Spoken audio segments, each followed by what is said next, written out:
La Biblia narra justamente en el libro de Ruth, capítulo 1, el versículo 1 dice: aconteció en los días que gobernaban los jueces, que hubo mucho hambre en la tierra. Y un varón de Belén de Judá fue a morar a los campos de Moab, él y su mujer y 2 hijos suyos. El nombre de ese varón era Elimelec y el de su mujer Noemí. Y los nombres de sus hijos eran Malón y Kelión. Llegaron pues a los campos de Moab y se establecieron allí. Esta es la historia de un hombre justo, una familia íntegra. De hecho, Elimelec, el nombre del caballero, significa mi Dios es rey. No narra la Biblia que esta sea una familia que estuviese haciendo las cosas mal. Son gente de bien, vecinos que uno quisiera tener al otro lado de la cerca. Esa gente que uno dice, me encanta la familia. Presumo que si contemporizamos la historia, tienen un automóvil familiar, todos van a la iglesia cada domingo, no faltan en Easter, mucho menos en Christmas, en Navidad. Tienen 2 hijos, es una familia tipo, modelo. 2 hijos muchachos, varones, juegan al fútbol, sanos. El papá no es un gran religioso, pero cree en el Señor. Es un hombre que lee la Biblia, un hombre de bien, no ha estafado a nadie jamás. Su esposa es una dama también de bien, se casó virgen con él es su primer novio. Presumo esto, digo, llenando los espacios libres que la historia me permite. Pero de pronto empieza a ocurrir algo que no estaba en los planes de la familia. Llega hambruna donde ellos viven. Ellos dependen del cultivo, dependen de la tierra, de la ganadería, y llega el hambre a la tierra por alguna razón. La Biblia no da mucha luz. Yo percibo que quizás sea por esto que les conté, que los enemigos venían, atacaban, les robaban las provisiones. No sabemos por qué, pero llega el hambre donde ellos están. ¿Por qué el hambre llega a la tierra de una familia íntegra? Es una pregunta que siempre nos hacemos. Cuando hablamos de hambre no tiene que ver necesariamente con querer alimentar el estómago. Metafóricamente es cuando tenemos que llenar solicitudes de empleo, cuando ninguna universidad nos acepta, cuando los médicos dicen que no encuentran solución, cuando una mala noticia irrumpe por la madrugada y nos hace añicos la agenda y el resto del calendario, cuando no consigues compradores para tu casa, cuando ningún abogado te da esperanzas, cuando el contador te dice que tendrás problemas con el IRS, cuando los caminos están cerrados por barricadas y te sientes frustrado por una puerta que se bloquea. Yo entiendo que a veces sentimos que estamos haciendo las cosas mal y eso trae ciertas consecuencias. Pero ¿qué le dice uno como pastor a familias que de pronto hacen las cosas hasta donde la mente les da medianamente bien y de pronto empiezan a vivir una crisis que puede llegar con nombre de enfermedad, con nombre de crisis financiera, valga la redundancia, de ruptura matrimonial, y te dicen, ¿sabe? La vida iba bien, todo estaba perfecto. Yo he hablado con matrimonios aquí que me dicen cosas como, hemos descubierto a nuestro hijo consumiendo drogas, jamás lo hubiésemos imaginado. Y uno mira al muchacho y dice, no es alguien que uno vería por la calle y diría, hey, debe pertenecer a una mara, tiene malas compañías. No es alguien todo tatuado, sin intentar discriminar a los que están tatuados, pero no es alguien que uno dice, wow, ya me lo veía venir. De pronto un niño que con todo el amor lo crió la mamá y le dio todo lo que ella considera él necesita para ser un hombre de bien, de pronto toma una bifurcación en el camino y se aboca a las drogas o al alcohol, o de pronto tiene otras inclinaciones sexuales que traen problemas y frustraciones a sus padres. Y nos empezamos a preguntar, ¿qué es lo que hace que aparezcan los vientos de frente? El Señor dijo, aquí tendrán problemas, en el mundo tendréis aflicción, pero confiad, yo ya he vencido al mundo.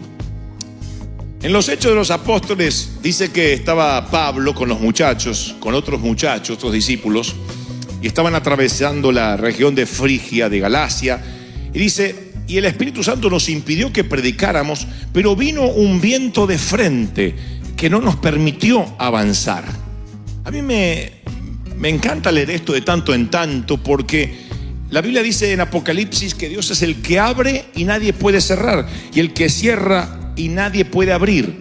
Y a veces una puerta cerrada no es una interrupción del plan, sino una señal o un desvío hacia el verdadero plan de Dios.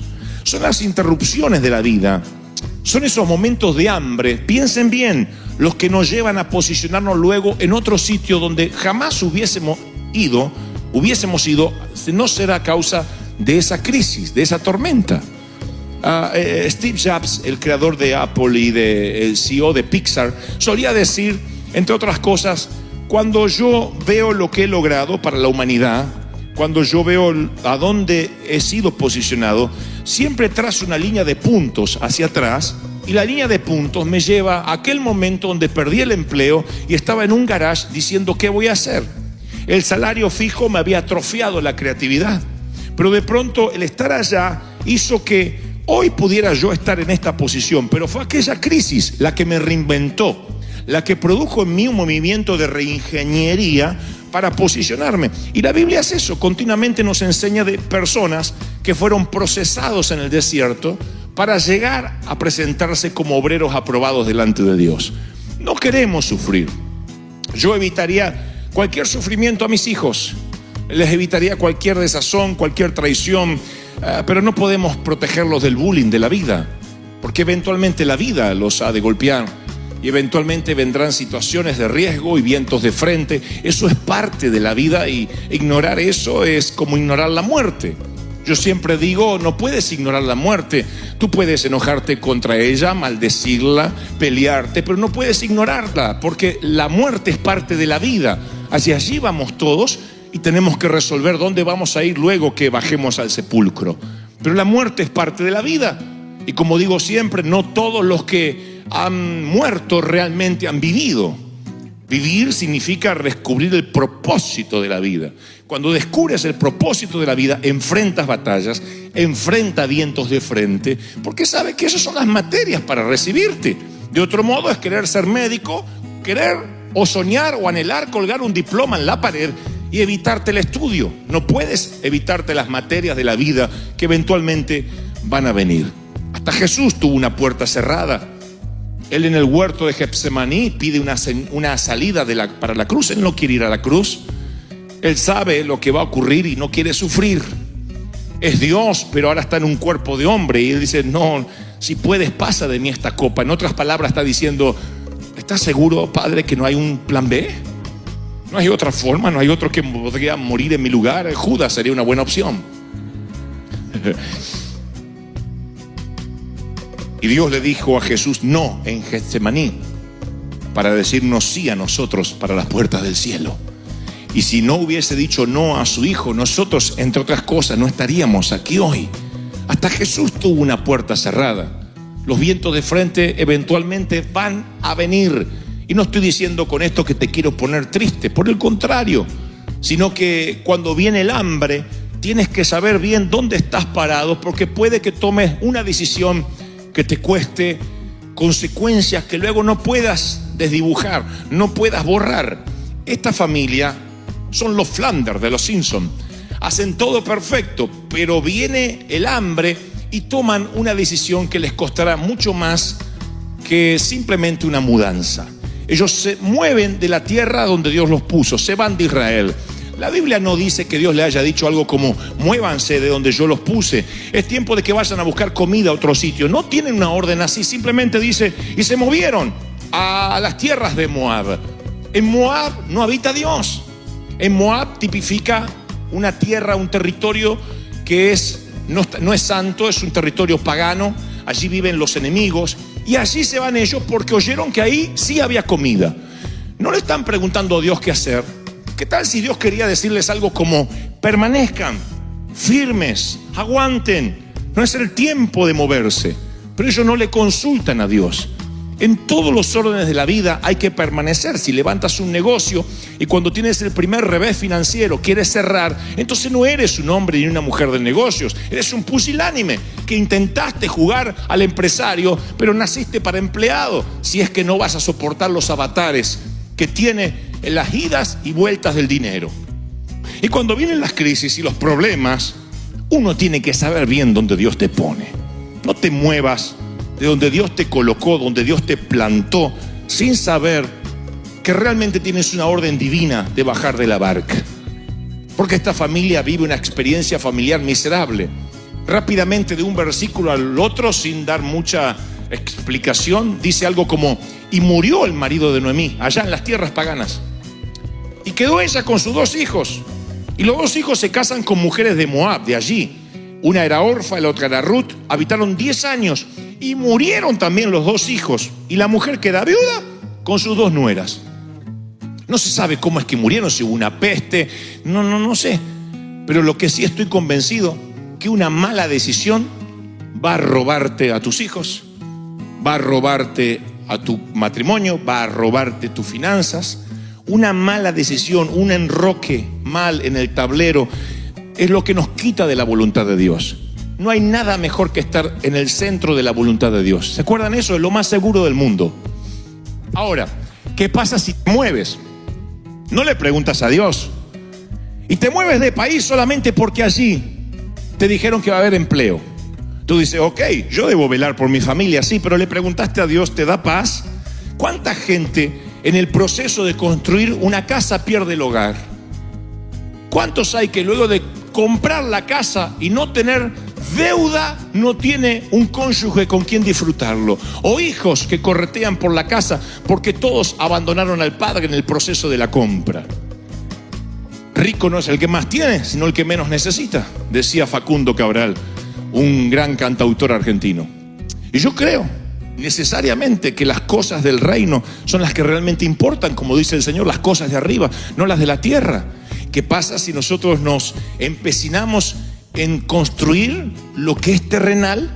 Nos movemos sin la voluntad de Dios y de pronto vemos que nuestro avión se empieza a mover y resulta que estamos yendo a un sitio que Dios no nos mandó. Oh, yo no quiero estar en ese avión.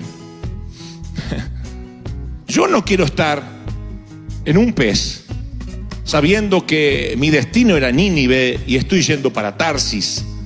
Yo no quiero estar ni en ese barco ni en el vientre de ese pez. Porque, damas y caballeros, no hay lugar más inseguro que moverte de la voluntad de Dios. Y estoy hablando de moverse en todos los niveles, no mudanza física. A veces uno muda el corazón. Y cuando mudas el corazón, lo que estás haciendo ya lo haces mal. Los empleadores sabemos lo que es tener un empleado con el corazón disperso. Alguien que hace lo correcto, lo que en Argentina llamamos sindicalista. Hace lo que el sindicato le ordena. Entonces no hace una de más. Y el tipo, uno le dice: tú tienes que controlar que este teclado esté limpio. Y él controla la limpieza del teclado. Pero se incendia ese parlante, ese speaker, y él no lo apaga. Y dice: ¿no ves que hay un incendio? A mí no me pagan para eso. Tú dices: no te pagamos para eso, pero deberías hacerlo como hombre de bien. Pero no hace la milla extra porque su corazón ya se mudó. Si tu corazón se mudó, ¿qué hace el resto de tu cuerpo aquí? Ya deberías haberte ido con el resto.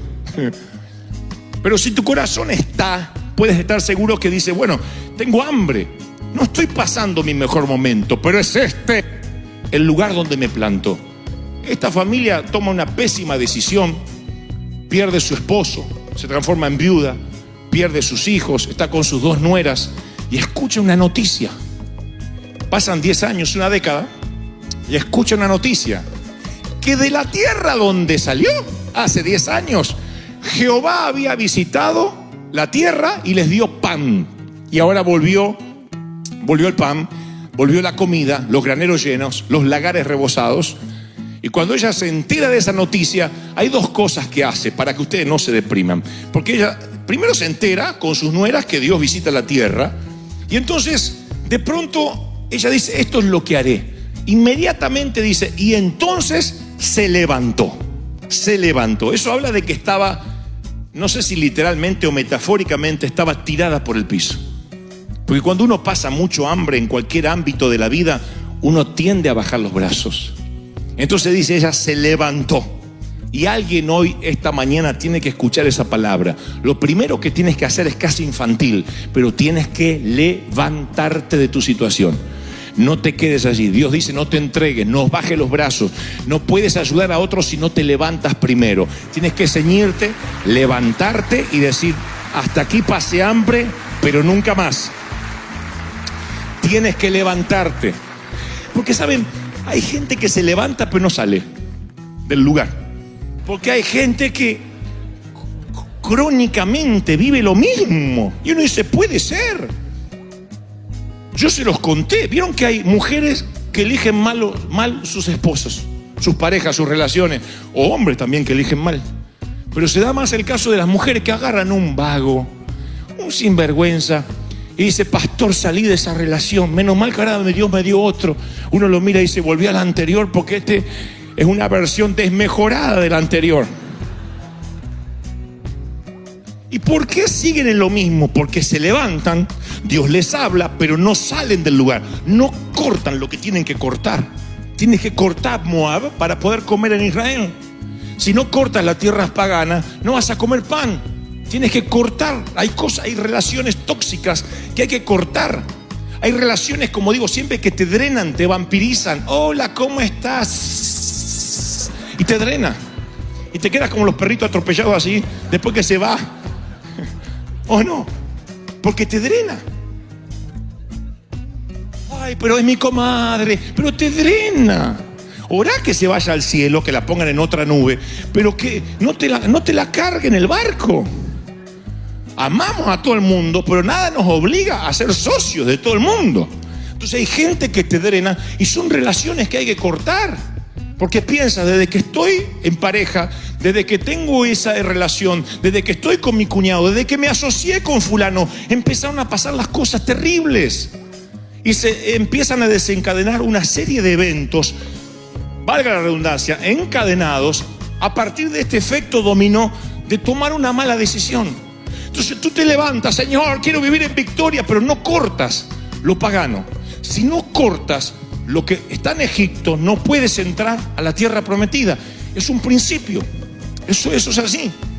Si no cortas algo en tu corazón, no tienes cabida para algo más en tu corazón o para alguien más. Ella se levantó y dijo, salgo de aquí. Y ahí ocurre algo muy particular. Ya para culminar, les quiero regalar esto porque me pareció extraordinario. Porque ella decide levantarse, Noemí, la viuda, y sus dos nueras. Recuerden que las dos nueras son chicas de ahí, de esa tierra, de Moab. Allí conocieron a sus hijos. Ahora los hijos quizás murieron en una guerra, una batalla, una peste, no sabemos por qué. Y Noemí habla con las dos muchachas. Se presumen que las muchachas tienen 30 y tantos años, 20 y pico, 30 tienen las dos. Noemí le dice, muchachas, yo me vuelvo a mi pueblo porque hay pan, pero ustedes nacieron acá, esta es su vida. Y literalmente les dice esto, pueden leerlo en el libro de Ruth. Dice, mire, yo ya soy una mujer vieja. Si aún me volviera a casar y tuviera hijos, ustedes no lo van a esperar para casarse con ellos. No van a esperar a dos bebitos que se críen. Qué lindo sería, ¿no? Le conozco el pasado a este desgraciado, lo vi nacer. Pero eso no va a pasar. Así que yo no puedo darles hijos a ustedes para que sean mis nueras de vuelta. Son libres. Vayan, busquen un muchacho acá de Moab. No tienen que seguirme. Pero las dos las siguen igual. Dicen, no, tú eres nuestra suegra. ¿A dónde vamos a ir? Eran tres viudas de regreso al lugar donde hay pan. Y finalmente llegan a la frontera, donde hay que cruzar. Tienen que pasar migraciones y ya están del otro lado, donde hay pan, en Israel. Y ahí la Biblia dice que las dos nueras alzaron la voz y lloraron. Otra vez el ejemplo de las que se levantan y no cortan. Estas dos, Ruth y Orfa, empezaron a llorar. ¡Ay, suegra, suegra! Todos lloramos por la suegra alguna vez o por culpa de ella. Estas están llorando delante de la suegra.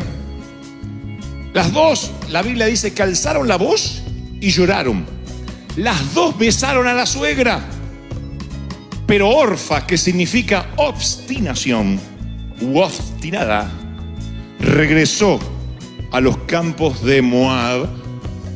Y Ruth dijo, yo me quedo contigo. Y se quedó con la suegra. Me sorprende que las dos lloraron. Las dos fueron tocadas. Las dos llegaron a la frontera. A una le faltó algo para pasar del otro lado. Otra sí siguió con su suegra. Ruth pasará a la historia grande. Ruth tendrá un libro en los canos bíblicos.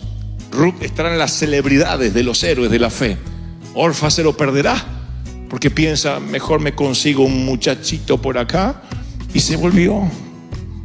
Y por un muchachito se perdió en la frontera de la decisión, quizás algo mucho más grande: pan, dignidad, heredad. Y el Espíritu Santo me dice, por alguna razón, que hay mucha gente aquí en la frontera de la decisión. Eres casi cristiano, sabes todo lo que tienes que saber, así que no te puedo considerar un inconverso. Eres esas personas que viven en la puerta del templo, como el paralítico de la Escritura. Sabes todo lo que pasa dentro y todo lo que pasa afuera. El problema es que sabes demasiado como para que yo te considere, o el Señor, un inconverso, pero no sabes lo suficiente como para ser un cristiano. De tanto en tanto haces una promesa, vienes, haces un par de oraciones, eres un hombre o una mujer buena, pero no alcanza. Estás en la frontera de la decisión, lloras como todo el mundo, pero a la hora de la hora tú te regresas para atrás. Y siempre que te quedes en ese sitio donde debes cortar, vivirás bajo maldición, porque tienes la oportunidad de acercarte a Dios. Esas oportunidades no llegan siempre. Dios dice, este es el momento de tomar una decisión. Si la dejas pasar, entonces quizás no haya otro día como hoy, una oportunidad de cruzar la frontera, de buscar pan. No hay datos de lo que pasó con Orfa. Orfa desaparece de la Biblia. La Biblia no pierde tiempo con gente que no toma decisiones. Díganme ustedes si recuerdan el nombre del joven rico que se perdió a seguir a Jesús porque no pudo vaciar sus cuentas bancarias. Díganme el nombre. Puede ser que nadie haya registrado el nombre, no hay escribas, no hay discípulos, no podían haber anotado su nombre, debió haber tenido un nombre, un apellido. La Biblia consideró que no es importante registrar el nombre de alguien que se pierde ver al maestro caminar sobre las aguas o resucitar a Lázaro por ser tan miserable que lo único que tiene en el banco es dinero. La Biblia no pierde tiempo en dar su nombre. No hay nombres aquí de los anónimos que se volvieron atrás. Y muchos andaban con él, mas cuando vieron que era dura la palabra de Jesús, volvieron para atrás. Muchos, es todo lo que oirán, muchos. No hay nombres, no hay apellidos. La Biblia no pierde tiempo en registrarlos. Y si aparecen en algún momento como actores de reparto, desaparecen como Orfa y no se vuelve a saber de ellos. Qué feo que pases por la vida y nadie más sepa de ti, que no hayas inspirado a nadie, que cuando te toque alguien, alguno de los ministros, nos toque oficiar tu funeral, tengamos que preguntar, ¿y qué hizo? Oh, yo he estado en esas situaciones, es horrible. Dígame algo de su esposo, dígame. Nunca me pegó. Dígame algo, ¿qué hizo? Sus hijos quieren hablar. No, ellos no quieren hablar. No tienen nada para decir de su padre. No. ¿Usted no quiere hablar? No. Y no es que no quieren hablar porque están demasiado destrozados, porque no saben qué decir. Y yo digo, haber construido una vida, bajar al sepulcro y que no haya gente haciendo fila queriendo decir, me inspiró, me dio una oportunidad. Qué hombre bueno, cómo aprendí a sus pies. ¡Qué mujer! Es haber perdido la vida, es haber desperdiciado el don de vivir, es no haber honrado la vida, ganarte el derecho a vivir. Y Ruth, cuando se va la otra nuera, dice las palabras más maravillosas que un líder quisiera oír. Oigan lo que dice Noemí, Ruth. No me pidas, suegra, que te deje, ni me aparte de ti, porque yo hago una promesa. Escuchen si esto no es lo que un suegro quiere oír, una suegra quiere oír, un papá quiere oír, un pastor quiere oír. Donde tú vayas, donde tú fueres, iré yo. Donde quiera que tú vivieres, yo voy a vivir. Y escúchame, tu pueblo será mi pueblo, tu Dios será mi Dios. Donde tú mueras, yo moriré. Nada nos separará, ni siquiera la sepultura. ¡Wow! ¡Aleluya! ¿Cuántos dicen, yo voy a plantarme donde Dios me ponga y tu Dios será mi Dios hasta el último de mis días? ¿Cuántos dicen ese? ¿Cuántos hacen ese compromiso de fe? ¡Aleluya! ¡Qué lindo! Y ahí Ruth entra a la historia grande. Y después, claro, después hay una larga, long history. History long.